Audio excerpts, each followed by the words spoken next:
tidak menyelesaikan pengisian pangkalan data sekolah dan siswa hingga batas waktu 31 Januari 2025, siswa SMA Negeri 4 Palembang terancam tidak dapat mengikuti seleksi nasional berdasarkan prestasi.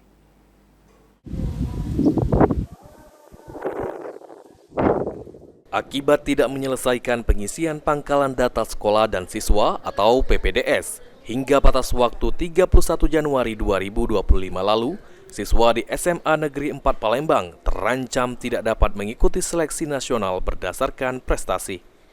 Wakil Kurikulum SMA 4 Palembang, Sucipto, mengatakan, tidak selesainya pengisian PPDS lantaran adanya penolakan data siswa untuk 2 semester, sehingga sebanyak 346 siswa dari total 365 siswa kelas 12 terancam tidak dapat mengikuti SNBP.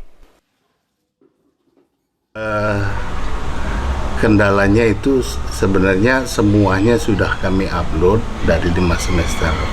Namun ada 2 semester yang tertolak oleh sistem. Nah itu selebihnya tidak ada apa-apa.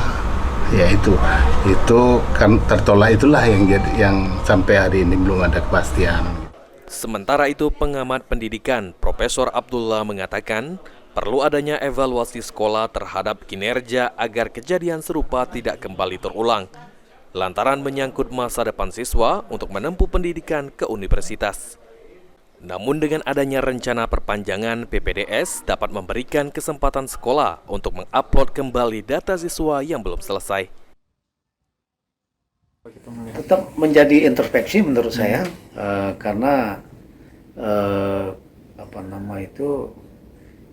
kan kita belum tahu persoalan ini apakah sifatnya nasional ini memang itu, atau yang jelas ini perbaikan untuk perbaikan kinerja daripada aparat terkait atau staf terkait atau pihak sekolah itu sendiri dan dinas terkait, ya, supaya ke depan jangan sampai terulang, karena ini menyangkut harapan dan masa depan anak-anak dan keluarganya, ya, kebanggaan lah bagi keluarga. Selain SMA Negeri 4 Palembang, ada sebanyak 20 sekolah negeri dan swasta di Kota Palembang yang belum menyelesaikan PPDS hingga batas waktu yang telah ditentukan. Eki Saputra, PAL TV.